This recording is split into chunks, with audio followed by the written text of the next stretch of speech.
നമ്മൾ പല ടൈപ്പ് കുട്ടികളെയും കണ്ടിട്ടുണ്ടായിരിക്കും. പക്ഷേ വിശക്കുമ്പോൾ സ്വന്തം ബോഡി കഴിക്കുന്ന കുട്ടികളെ കണ്ടിട്ടുണ്ടോ? അതായത് വേദന എന്തെന്നറിയാത്ത കുറേ കുട്ടികൾ. ഈ കുട്ടികൾക്ക് എന്ത് അസുഖമാണെന്നുള്ളത് ആ നാട്ടിലുള്ളവർക്ക് അറിയത്തുമില്ലായിരുന്നു. അതുകൊണ്ട് തന്നെ ഈ കുട്ടികളെല്ലാം ഒരു തടവറയിൽ അടച്ചു വെക്കും. ശേഷം അവിടെ പ്രതീക്ഷിക്കാത്ത പല കാര്യങ്ങളും നടക്കും. പിന്നീട് എന്തൊക്കെയായിരിക്കും നടന്നിട്ടുണ്ടാകുക? പറഞ്ഞു വന്നത് അവസാനം ഒരു ട്വിസ്റ്റൊക്കെയുള്ള കിടിലൻ പടമാണ്. 2012 ഇറങ്ങിയ പെയിൻലെസ് എന്ന മൂവിയെക്കുറിച്ചാണ് നമ്മളിവിടെ പറയുന്നത്. അപ്പം നമുക്ക് ടൈം കളയാതെ നേരെ വീഡിയോയിലേക്ക് പോകാം. മൂവി തുടങ്ങുമ്പോൾ തന്നെ നമ്മളെ കാണിക്കുന്നത് ഒരു നാട്ടിലെ പെൺകുട്ടിയാണ്. ഈ പെൺകുട്ടിയുടെ പേര് ആട എന്നാണ്. അവൾ അവിടെയുള്ളൊരു തീയിൽ കളിക്കുന്നതാണ് നമ്മളെ കാണിക്കുന്നത്. എന്ന് വെച്ചാൽ തീ അവളുടെ മേത്തേക്ക് പിടിപ്പിക്കുന്നത് കാരണം അവൾക്ക് വേദന എന്തെന്ന് അറിയില്ലായിരുന്നു. ഇതേ ടൈമിൽ അവളുടെ ഫ്രണ്ടും അവിടേക്ക് എത്തും. ഇത് കണ്ട അവള് അതേ തീയെടുത്ത് അവളുടെ ഫ്രണ്ടിന്റെ കയ്യിലേക്കും കൊടുക്കും. പക്ഷെ ആ കുട്ടി ഇവളെ പോലെയല്ല. അതുകൊണ്ട് തന്നെ തീ ആ കുട്ടിയുടെ മേത്തേക്ക് പിടിച്ച് അവിടെ തന്നെ അവള് വെന്ത് മരണപ്പെടും. പിന്നീട് നമ്മളെ കാണിക്കുന്നത് ആ നാട്ടിൽ തന്നെയുള്ള മറ്റൊരു പയ്യനെയാണ്. ഈ കുട്ടിയുടെ പേര് ബെർക്കാനോ എന്നാണ്.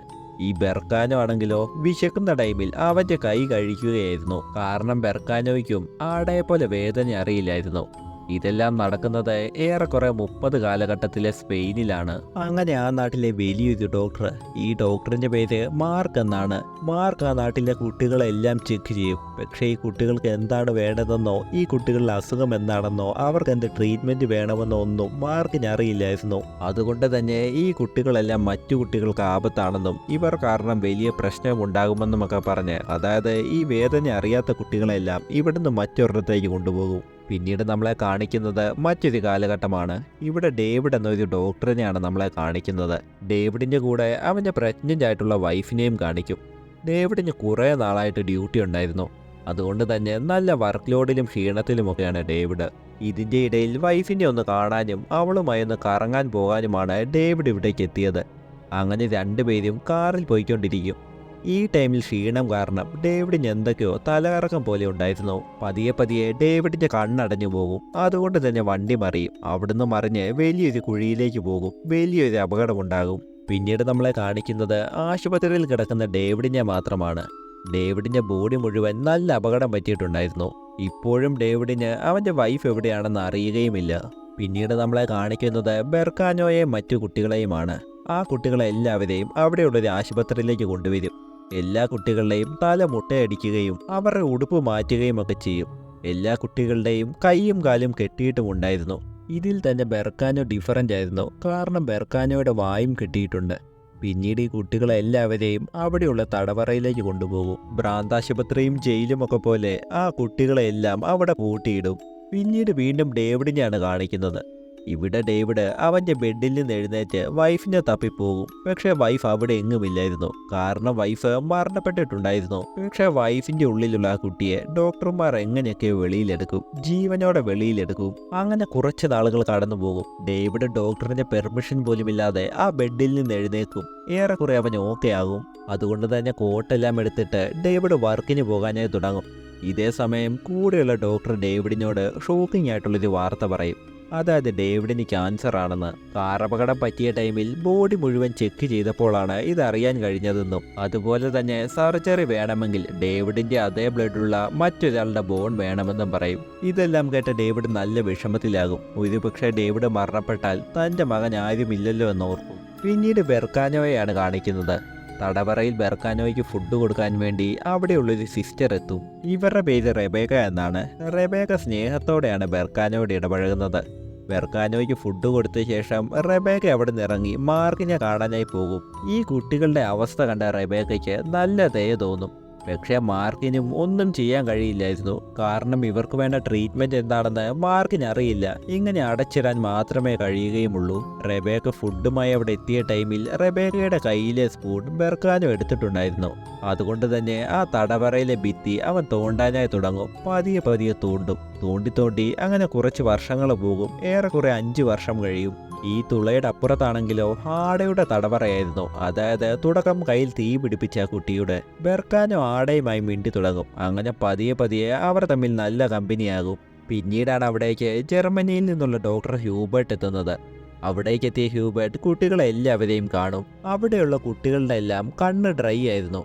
ഇങ്ങനെ ഡ്രൈ ആയാൽ കണ്ണിന് കാഴ്ച നഷ്ടപ്പെടും. അതുകൊണ്ട് തന്നെ റെബേക്ക കണ്ണിലേക്ക് മെഡിസിൻ ഒഴിച്ചു കൊടുക്കാറുമുണ്ട്. പക്ഷെ ഇങ്ങനെയൊക്കെ ആണെങ്കിലും പല കുട്ടികളുടെ കാഴ്ച നഷ്ടപ്പെട്ടിട്ടുമുണ്ട്. ഇതെല്ലാം പറഞ്ഞ ഡോക്ടർ ഹ്യൂബർട്ട് ട്രീറ്റ്മെന്റ് മാറ്റണമെന്ന് പറയും. ഡോക്ടർ മാർക്കിനോട് പറയും എല്ലാ കുട്ടികളെയും ആ തടവറയിൽ നിന്ന് വെളിയിലേക്ക് കൊണ്ടുവരും. വേദന എന്നാൽ എന്താണെന്ന് ആ കുട്ടികളെ എല്ലാവരെയും തിയറിയായി പഠിപ്പിച്ചു കൊടുക്കും. മറ്റു മനുഷ്യന്മാർക്കെല്ലാം വേദനയുണ്ടെന്നും നിങ്ങളിത് അറിയണമെന്നും ഇല്ലെങ്കിൽ മറ്റു കുട്ടികളുടെ കൂടെ നിങ്ങളെ കൂട്ടില്ലെന്നും പറയും. അങ്ങനെ ഈ കാര്യങ്ങളെല്ലാം ഹ്യൂബർട്ട് പഠിപ്പിച്ചു കൊടുക്കും.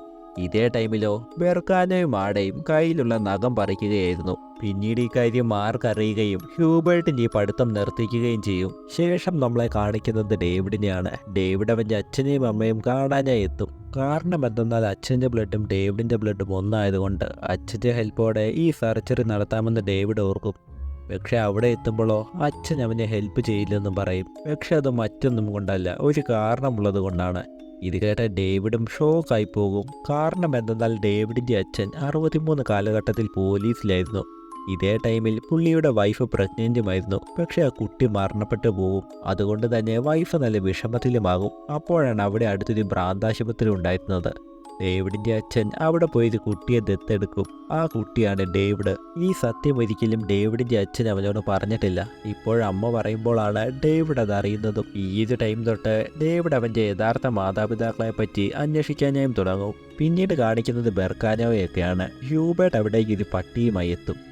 ഈ പട്ടിക്ക് കിഡ്നിയിലൊരു പ്രശ്നമുണ്ടെന്നും അത് നിങ്ങളെ ശരിയാക്കണമെന്നും കുട്ടികളോട് പറയും. അതായത് വേദന എടുക്കാത്ത പോലെ ആ പട്ടിയെ സർജറി ചെയ്യണമെന്ന് ഹ്യൂബർട്ട് കുട്ടികളോട് പറയും. ഇത് കേട്ട് ബെർക്കാനോ ആണെങ്കിലോ സർജറി ചെയ്യാനായിട്ടും തുടങ്ങും. അവൻ നല്ല വൃത്തിയായിട്ട് ചെയ്യും. അതായത് ഹ്യൂബർട്ട് പഠിപ്പിച്ചതുപോലെ ബെർക്കാനോ അത് ചെയ്യും. പക്ഷേ ഇതൊക്കെ കണ്ട മാർക്കാണെങ്കിലോ ബെർക്കാനോയുടെ ഉള്ളിലെ കഴിവ് കാണത്തില്ല. അപ്പോഴും ബെർക്കാനോയെ ഭ്രാന്തനായിട്ടും ആപത്തുള്ള കുട്ടിയായിട്ടുമൊക്കെയാണ് കണ്ടത്. പിന്നീട് ബെർക്കാനോ ആരും അറിയാതെ ആ നായയും എടുത്തുകൊണ്ട് ആ തടവറയിലേക്ക് പോകും. പോയ ശേഷം ആ തുളവഴി നായയെ ആടയ്ക്ക് കൈമാറും. അങ്ങനെ രണ്ടുപേരും ആ നായയെ വെച്ച് കളിച്ചുകൊണ്ടിരിക്കും. അപ്പോഴാണ് ഈ ശബ്ദം അവിടെയുള്ള മറ്റൊരു കന്യാസ്ത്രീ കേൾക്കുന്നത്. പുള്ളിക്കാരിയാണെങ്കിലോ നല്ല ദേഷ്യമുള്ളവളുമാണ്. പട്ടിയുടെ ശബ്ദം കേട്ട പുള്ളിക്കാരി തടവറയുടെ അകത്തേക്ക് വരും. പക്ഷേ ഈ ടൈം കൊണ്ട് ബെർക്കാനോ ആ തുള മറച്ചിട്ടുണ്ടായിരുന്നു. പക്ഷെ പട്ടിയെ ഒളിപ്പിക്കാൻ പറ്റിയില്ല. അതുകൊണ്ട് തന്നെ ഇത് കണ്ട് ദേഷ്യം വന്ന കന്യാസ്ത്രീ അവനെ കുറെ അടിക്കും. അടികൊണ്ട് ബെർക്കാനോയ്ക്ക് വേദന എടുക്കുന്നില്ലെങ്കിലും നല്ല ദേഷ്യം വരും. അതുകൊണ്ട് തന്നെ കയ്യിലുള്ള ഫോർക്ക് ഉപയോഗിച്ച് പുള്ളിക്കാരിയുടെ കാലിലേക്ക് കുത്തും. ആ കാല് മുറിഞ്ഞ് ബ്ലഡും വരും. പുള്ളിക്കാരിയാണെങ്കിലോ നിലവിളിക്കാനായും തുടങ്ങും. ഇത് കണ്ട് ഹ്യൂബർട്ടും മാർക്കും അവിടേക്ക് എത്തും. ഇവന്റെ ഈ പ്രവൃത്തി കണ്ട മാർക്ക് ശരിക്കും പേടിക്കും. ഇനി ഒരിക്കലും ഇവൻ ഈ റൂം വിട്ട് പുറത്തു പോകാൻ പാടില്ലെന്ന് മാർക്ക് പറയും. പക്ഷെ ഹ്യൂബർട്ടിന് തൊട്ടും ഇഷ്ടമല്ലായിരുന്നു. അവൻ ബെർക്കാനോയ്ക്ക് വേണ്ടി സംസാരിക്കും. പക്ഷേ മാർക്ക് തൊട്ട് കേൾക്കത്തുമില്ല. അങ്ങനെ ബെർക്കാനോയെ അവിടെ തന്നെ അടച്ചിടും. പിന്നീട് നമ്മളെ കാണിക്കുന്നത് ഡേവിഡിനെയാണ്. ഡേവിഡ് ആ ഭ്രാന്താശുപത്രി തപ്പിപ്പോവും. പക്ഷെ ആശുപത്രിയിൽ ചെല്ലുമ്പോഴോ അവിടെ മുഴുവൻ ഇടിഞ്ഞു പൊളിഞ്ഞു കിടക്കുകയായിരുന്നു. അകത്ത് കയറി അവിടെയെല്ലാം അന്വേഷിക്കുമ്പോഴാണ് അവിടെ ഒരു ബാഡ്ജ് കിടക്കുന്നത്. ആ ബാഡ്ജിൽ അവിടെയുള്ള ഒരാളുടെ അഡ്രസ്സും ഉണ്ടായിരുന്നു. അതുകൊണ്ട് തന്നെ ഡേവിഡ് അവിടേക്ക് പോകും. അയാളുടെ വീട്ടിലേക്ക് പോകും. പുള്ളി ഡേവിഡിനോട് പറയും ആ ആശുപത്രിയിലുള്ള എല്ലാവരും മരണപ്പെട്ടെന്നും ഒടുവിൽ ജീവനോടെയുള്ളത് തന്റെ ബ്രദർ ആണെന്നും അവനോട് ചോദിച്ചാൽ കാര്യങ്ങളെല്ലാം അറിയാൻ കഴിയുമെന്നും അതോടൊപ്പം ബ്രദർ എവിടെയാണ് ഉള്ളതെന്ന് പുള്ളി പറഞ്ഞു കൊടുക്കുകയും ചെയ്യും. എങ്കിൽ ആ അനിയനെ തേടി പോകാമെന്ന് ഡേവിഡ് ഓർക്കും. പിന്നീട് വീണ്ടും ഫ്ലാഷ് ബാക്കിലേക്ക് പോകും. ഏറെക്കുറെ സ്പെയിനിൽ യുദ്ധം നടക്കുന്ന കാലഘട്ടം. കുറെ യുദ്ധക്കൂട്ടങ്ങൾ ആ ആശുപത്രി ആക്രമിച്ച് കീഴടക്കും. കാരണം അവർക്ക് ആയുധങ്ങൾ ഒളിപ്പിക്കാൻ ആ ആശുപത്രി ആവശ്യമായിരുന്നു. പക്ഷെ ഇതിന് ഡോക്ടർ മാർക്ക് അനുവദിക്കില്ല. അതുകൊണ്ട് തന്നെ മാർക്കിനെയും അവിടെയുള്ള മറ്റു കുട്ടികളെയും ആളുകളെയും എല്ലാവരെയും ആ പട്ടാളക്കാർ പിടികൂടും. എല്ലാവരെയും കൊലപ്പെടുത്താനേ തുടങ്ങും. പക്ഷേ ഈ ടൈമിലും ബെർക്കാനോ മാത്രം ആ തടവറയുടെ അകത്തായിരുന്നു. കൊലപ്പെടുത്താൻ പോകുന്നതിന് മുമ്പ് ഹ്യൂബർട്ട് ആ കൂടെയുള്ള യുദ്ധ തലവനോട് പറയും ഈ കുട്ടികളെല്ലാം പ്രത്യേക കുട്ടികളാണ്. ഇവർക്കാർക്കും പെയിൻ എന്തെന്നറിയില്ല. അതുകൊണ്ട് തന്നെ ഈ കുട്ടികളെ ഭാവിയിൽ നമുക്ക് ആവശ്യം വരുമെന്ന് ഹ്യൂബർട്ട് പറയും. ഇത് കേട്ട തലവനും നല്ല ഐഡിയ ആണല്ലോ എന്ന് തോന്നും. അതുകൊണ്ട് തന്നെ ആ കുട്ടികളെയും അതോടൊപ്പം അവിടെയുള്ള പെണ്ണുങ്ങളെയും എല്ലാം ആ തലവൻ വെറുതെ വിടും. പക്ഷേ മുമ്പുള്ള യുദ്ധക്കൂട്ടത്തെ പ്രൊട്ടക്റ്റ് ചെയ്തു എന്ന് പറഞ്ഞ് മാർക്കടക്കമുള്ള മറ്റു ഡോക്ടർമാരെ വെടിവെച്ച് കൊലപ്പെടുത്തുകയും ചെയ്യും. പക്ഷേ ഹ്യൂബർട്ടിനെ മാത്രം വെടിവെക്കാതെ വെറുതെ വിടുകയും ചെയ്യും. പിന്നീട് വീണ്ടും ഡേവിഡിനെയാണ് കാണിക്കുന്നത്. ഡേവിഡ് അവന്റെ വളർത്തച്ഛനടുത്തേക്ക് പോകും. ഡേവിഡ് ആശുപത്രിയിലേക്ക് പോയി. പക്ഷെ അവിടെ മുഴുവൻ തകർന്നു പോയെന്നും ഒടുവിൽ ഒരാളെക്കുറിച്ച് മാത്രം കണ്ടുപിടിച്ചു. അയാളെപ്പറ്റി എന്തെങ്കിലും അറിയാമോ എന്ന് ഡേവിഡ് അച്ഛനോട് ചോദിക്കും. പക്ഷെ ഇത് കേട്ട അച്ഛൻ ഒന്നും മിണ്ടത്തുമില്ല. നിന്റെ അമ്മ മരണപ്പെട്ടു, വെറുതെ അത് തേടി പോകണ്ട എന്ന് മാത്രം അച്ഛൻ ഡേവിഡിനോട് പറയും. പക്ഷെ അമ്മ ആരാണെന്ന് അച്ഛൻ പറയത്തുമില്ല. പിന്നീട് വീണ്ടും ബെർക്കാനോയെ കാണിക്കും. തൊട്ടപ്പുറത്തെ തടവറയിലുള്ള ആടയെ അവൻ തുളയിലൂടെ നോക്കിക്കൊണ്ടിരിക്കും. ആടയ്ക്ക് മൊത്തത്തിൽ വയ്യാതെ ആയിട്ടുണ്ടായിരുന്നു. ഭക്ഷണവും വെള്ളവും മെഡിസിനും ഒന്നും കിട്ടാതെ ആടയ്ക്ക് മൊത്തത്തിൽ വയ്യാതെ ആയിട്ടുണ്ടായിരുന്നു. അവിടെയുള്ള എല്ലാ കുട്ടികൾക്കും ഇതൊക്കെ തന്നെയാണ് പറ്റിയത്. അതുകൊണ്ട് തന്നെ ഈ കുട്ടികളെ ഇങ്ങനെ കിടത്താതെ വിഷം കുത്തിവെച്ച് ഈ കുട്ടികളെല്ലാം കൊലപ്പെടുത്താനേ ഹ്യൂബർട്ട് തുടങ്ങും. അങ്ങനെ പല കുട്ടികളെയും കൊലപ്പെടുത്തും, ആടയും കൊലപ്പെടുത്തും. ആടയെ കൊലപ്പെടുത്തുന്നത് ബെർക്കാനോ അപ്പുറത്ത് നിന്ന് കാണുന്നുണ്ടായിരുന്നു. ഇത് കണ്ട ബെർക്കാനോ ആദ്യമായി വിഷമിക്കും. വേദന അറിയില്ലെങ്കിൽ പോലും ബെർക്കാനോയുടെ കണ്ണിൽ നിന്ന് കണ്ണുനീർ വരും. അങ്ങനെ ഒടുവിൽ ഹ്യൂബർട്ട് എത്തുന്നത് ബെർക്കാനോയുടെ തടവറയിലായിരുന്നു. ബെർക്കാനോയെ കൊലപ്പെടുത്താൻ ഹ്യൂബർട്ടിന് ഒട്ടും താല്പര്യമില്ലായിരുന്നു. എന്താണെങ്കിലും മരണപ്പെടാൻ പോവുകയാണ്. അതുകൊണ്ട് തന്നെ ഹ്യൂബർട്ടിനെ കെട്ടിപ്പിടിച്ച് ഗുഡ് ബൈ പറയാനായി ബെർക്കാനോ തുടങ്ങും. പക്ഷേ കെട്ടിപ്പിടിക്കുമ്പോഴോ ഹ്യൂബർട്ടിന്റെ കയ്യിലുള്ള സൂചി പിടിച്ചു വാങ്ങിയ ശേഷം ബെർക്കാനോ ഹ്യൂബർട്ടിനെ കുത്തി കൊലപ്പെടുത്തും. ഇത് കണ്ട കൂടെയുള്ള പെണ്ണ് പേടിച്ചു പോയിട്ടുമുണ്ടായിരുന്നു. അവൾ ആ തടവറയിൽ നിന്ന് ഇറങ്ങി ഓടും. പുറത്തേക്ക് പോയ അവൾ ആ ആർമിയിലുള്ള ആളെ വിളിച്ചുകൊണ്ടുവരും. ആ പുള്ളിക്ക് ഒട്ടും പേടിയുമില്ലായിരുന്നു. അതുകൊണ്ട് തന്നെ പുള്ളി ബെർക്കാനോയുടെ റൂമിലേക്ക് കയറും. പക്ഷെ അകത്തേക്ക് കയറിയ പുള്ളിയെയും ബെർക്കാനോ കൊലപ്പെടുത്തും. അതുകൊണ്ട് തന്നെ ബെർക്കാനോയെ വീണ്ടും അവിടെ തന്നെ അടച്ചിടും. അങ്ങനെ കുറേ നാളുകൾ കടന്നു പോകും. ഇപ്പോഴും ബെർക്കാനോ ആ തടവറയിൽ തന്നെ. അപ്പോഴാണ് അവിടേക്ക് മറ്റൊരു യുദ്ധതലവൻ എത്തുന്നത്. പുള്ളി ബെർക്കാനോയുടെ തടവറയുടെ ഡോറ് തുറക്കും. അകത്തേക്ക് കയറുമ്പോഴോ ബെർക്കാനോ കൊലപ്പെടുത്തിയ 2 ഡെഡ് ബോഡിയും അവിടെ കിടപ്പുണ്ടായിരുന്നു. ഇത് കണ്ട പുള്ളി ബെർക്കാനോയോട് പറയും, നീയും ഇനി ഈ ആർമിയിലുണ്ടെന്ന്. പുള്ളി ബെർക്കാനോയ്ക്ക് ബ്രൂട്ടലായിട്ടുള്ള പല ട്രെയിനിങ്ങും പറഞ്ഞു കൊടുക്കും, ആളുകളെ എങ്ങനെ ദ്രോഹിക്കണമെന്നൊക്കെ. അങ്ങനെ 8 വർഷങ്ങൾ കടന്നു പോകും. ബെർക്കാനോ ഇപ്പോൾ വലുതായിട്ടുമുണ്ട്. ദേഹം മുഴുവൻ മുറിവും മൊട്ടയടിച്ചിട്ടുമാണുള്ളത്. ജർമ്മൻ ആർമി പല സോൾജേഴ്സിനെയും പിടിച്ചുകൊണ്ടുവരും. എല്ലാവരെയും ഈ തടവറയിലേക്കാണ് കൊണ്ടുവരുന്നത്, ബെർക്കാനോയുടെ തടവറയിലേക്ക്. ഇവർക്കെല്ലാം ബ്രൂട്ടലായിട്ടുള്ള ട്രീറ്റ്മെന്റ് കൊടുക്കുന്നത് ബെർക്കാനോയുമാണ്. ബെർക്കാനോയുടെ ട്രീറ്റ്മെന്റ് കാരണം എത്ര സത്യമാണെങ്കിൽ പോലും ആ സോൾജേഴ്സ് അത് പറയുമായിരുന്നു. പിന്നീട് ഇവിടെ ഡേവിഡ് ആ ആശുപത്രിയിൽ കിടന്നു കിട്ടിയ ബാഡ്ജിലുള്ള ആളെയും അന്വേഷിച്ചിറങ്ങും. അങ്ങനെ ഒടുവിൽ ഡേവിഡ് അവിടെ എത്തുകയും ചെയ്യും. പുള്ളിക്ക് മൊത്തത്തിൽ വയ്യാതെയായിട്ടുണ്ടായിരുന്നു. ഈ പുള്ളി ആ ഭ്രാന്താശുപത്രിയിലുള്ള കുട്ടിയല്ലായിരുന്നു. ആ ജർമ്മൻ ആർമിയിൽ നിന്ന് രക്ഷപ്പെട്ട ഒരാളായിരുന്നു. അതായത് ബെർക്കാനോ ടോർച്ചർ ചെയ്യപ്പെട്ട ആളുകളിൽ ഒന്നാണ് ഇയാൾ. അവിടേക്കെത്തിയ ഹീറോ ആ ഭ്രാന്താശുപത്രിയെ പറ്റി അന്വേഷിക്കും. അപ്പോഴാണ് പുള്ളി ബെർക്കാനോയെക്കുറിച്ച് പറയുന്നത്. ബെർക്കാനോ സത്യങ്ങൾ പുറത്തു കൊണ്ടുവരാനായി പുള്ളിയുടെ ദേഹത്തെ തോല് ജീവനോടെ പറിച്ചെടുത്തെന്നും പക്ഷെ എന്നിട്ടും പുള്ളി അവിടുന്ന് എങ്ങനെയൊക്കെ രക്ഷപ്പെട്ടെന്നുമൊക്കെ പറയും. ഈ കഥകളൊക്കെ കേട്ട് ഡേവിഡ് അവിടുന്ന് പോകാനായും തുടങ്ങും. പക്ഷേ ഡേവിഡ് മറ്റൊരു ഫോട്ടോയും കൂടി പുള്ളിയെ കാണിക്കും. ഈ ഫോട്ടോ കണ്ട പുള്ളിയാണെങ്കിലോ കൺഫസർ എന്ന് പറഞ്ഞ് ഉറക്ക നിലവിളിച്ച് കാറുകയും ചെയ്യും. ഡേവിഡ് ആ കാണിച്ച ഫോട്ടോ വേറെ ആരുടെയും അല്ലായിരുന്നു, അവൻ്റെ വളർത്തച്ഛൻ്റെ ആയിരുന്നു. കാരണം വളർത്തച്ഛൻ ആ ആശുപത്രിയിലായിരുന്നു പോലീസായി വർക്ക് ചെയ്തത്. ഈ പുള്ളി ഇങ്ങനെയാകാൻ കാരണവും ആ വളർത്തച്ഛനാണ്. ഇതെല്ലാം അറിഞ്ഞ ഡേവിഡ് വളർത്തച്ഛനെയും വിളിക്കും. ഞാൻ സത്യങ്ങളെല്ലാം അറിയാനായി നിങ്ങളുടെ അടുത്തേക്ക് വരികയാണെന്ന് ഡേവിഡ് പറയും. അങ്ങനെ ഡേവിഡ് വണ്ടിയും എടുത്തുകൊണ്ട് ആ വീട്ടിലേക്ക് പോകും. പക്ഷെ വീടിൻ്റെ ഡോറ് ലോക്കായിരുന്നു. അതുകൊണ്ട് തന്നെ ഡേവിഡ് വിൻഡോ വഴി അകത്തേക്ക് കയറും. അകത്ത് കയറുന്ന ടൈമിൽ അവിടെ എന്തോ ഒരു ശബ്ദം കേൾക്കുന്നുണ്ടായിരുന്നു. അതായത് ടേപ്പ് റെക്കോർഡിൽ ഏതോ ഒരു പെണ്ണിന്റെ ശബ്ദം. ഇപ്പോൾ നമ്മളെ വീണ്ടും ഒരു ഫ്ലാഷ് ബാക്ക് കാണിക്കും. പണ്ട് ഡേവിഡിന്റെ വളർത്തച്ഛൻ ഒരു പെണ്ണിനെയും കൊണ്ട് ബെർക്കാനോയുടെ അടുത്തേക്ക് വരും. സത്യങ്ങളെല്ലാം ഈ പെണ്ണിനെ കൊണ്ട് പറയിപ്പിക്കണമെന്ന് ബെർക്കാനോയോടും പറയും. പക്ഷെ ബെർക്കാനോയ്ക്ക് ആ പെണ്ണിനെ ഒന്നും ചെയ്യാൻ തോന്നുന്നില്ലായിരുന്നു. പതിയെ പതിയെ ബെർക്കാനോ ആ പെണ്ണുമായി പ്രണയത്തിലാകുകയും ചെയ്യും. ഈ പെണ്ണിന്റെ ശബ്ദമാണ് ഇവിടെ ഡേവിഡ് ടേപ്പ് റെക്കോർഡിൽ കേൾക്കുന്നത്. വീട് മുഴുവൻ തപ്പിയ ഡേവിഡ് ബാത്റൂമിലേക്ക് പോകും. നോക്കുമ്പോഴോ അവിടെ ഡേവിഡിന്റെ വളർത്തമ്മ മരണപ്പെട്ട് കിടക്കുന്നു. ഇത് കണ്ട ഡേവിഡ് വളർത്തച്ഛനെ അന്വേഷിക്കും. പുള്ളിയും അവിടെ ഉണ്ടായിരുന്നു, മറ്റൊരു റൂമിലുണ്ടായിരുന്നു. പുള്ളിക്ക് ഡേവിഡിനെ കാണുമ്പോൾ നല്ല വിഷമം തോന്നും. സത്യങ്ങളൊന്നും ഡേവിഡിനോട് പറയാൻ പറ്റിയില്ലല്ലോ എന്നോർത്ത്. ഈ കുറ്റബോധം കൊണ്ട് തന്നെ കയ്യിലുള്ള തോക്കെടുത്ത് വായിലേക്ക് വെടിവെച്ച് വളർത്തച്ഛൻ അവിടെ മരണപ്പെടും. ഡേവിഡിന്റെ മുമ്പിൽ തന്നെ മരണപ്പെടും. ബാക്കി സത്യങ്ങൾ എന്തൊക്കെയാണെന്ന് ഡേവിഡിന് അറിയണമായിരുന്നു. അത് മറ്റൊന്നുമല്ല, തടവറയിലുള്ള ബെർക്കാനോയ്ക്കും ആ പെൺകുട്ടിക്കും ഉണ്ടായ കുട്ടിയാണ് ഡേവിഡ്. അന്ന് യുദ്ധം വീണ്ടും കൂടി നിൽക്കുകയായിരുന്നു. അതുകൊണ്ട് തന്നെ ആ ആശുപത്രിയിലുള്ള എല്ലാവരെയും ആ പോലീസ് വെളിയിലേക്ക് വിടും. അതായത് ഡേവിഡിന്റെ വളർത്തച്ഛൻ ആളുകളെല്ലാം പുറത്തേക്ക് വിടും. അങ്ങനെ ഒടുവിൽ ബെർക്കാനോയുടെ അടുത്തേക്ക് എത്തും. ബെർക്കാനോയെ വെളിയിലേക്ക് വിടാൻ പുള്ളിക്ക് അത്ര താല്പര്യമില്ലായിരുന്നു. പോകാൻ ബെർക്കാനോയ്ക്കുമില്ലായിരുന്നു. പുറത്തേക്ക് പോയാൽ ബെർക്കാനോയ്ക്ക് ആളുകളെല്ലാം എതിർത്ത് നിൽക്കാനുള്ള ശക്തിയില്ലായിരുന്നു.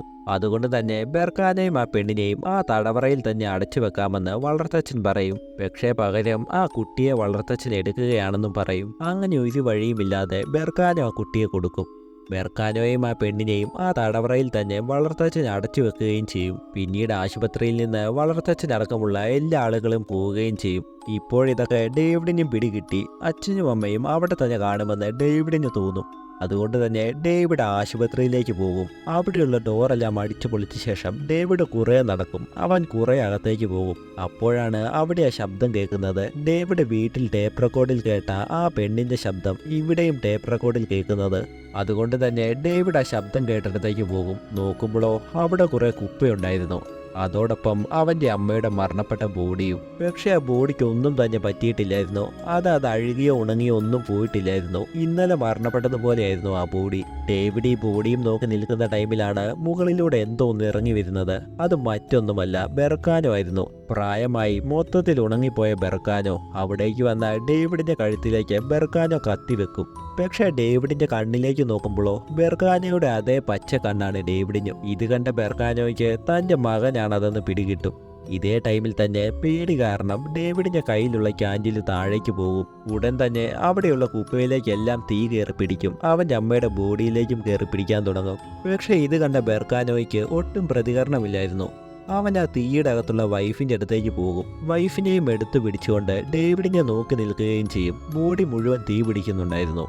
ഇതേ ടൈമിൽ ഡേവിഡും ഒട്ടും പ്രതികരണമില്ലാതെ നിൽക്കുകയായിരുന്നു. ഡേവിഡ് എങ്ങനെയാണ് ഉണ്ടായത് എന്നുള്ളത് അവന് പിടികിട്ടും. പക്ഷെ അവൻ്റെ മാതാപിതാക്കൾ ഇപ്പോഴും ജീവനോടെ ഉണ്ടാകുമെന്ന് അവൻ ഒട്ടും പ്രതീക്ഷിച്ചില്ല. ഡേവിഡ് അവിടെ നിന്ന് പിന്നീട് രക്ഷപ്പെട്ട് കാണുമോ എന്നും അവൻ്റെ ക്യാൻസർ മാറിയോ എന്നും അവൻ്റെ കുട്ടിക്ക് എന്തായി എന്നുള്ളതൊന്നും നമ്മളെ കാണിക്കുന്നില്ല. ഡേവിഡ് ഉണ്ടായത് എങ്ങനെയാണെന്ന് മാത്രമേ നമ്മളെ കാണിക്കുന്നുള്ളൂ. അങ്ങനെ ഇവിടം കൊണ്ട് ഈ മൂവിയും തീരും. അപ്പം വീഡിയോ ഇഷ്ടപ്പെട്ടാൽ ഉറപ്പായി ലൈക്കും ഷെയറും പിന്നെ സബും ചെയ്തേക്കണേ.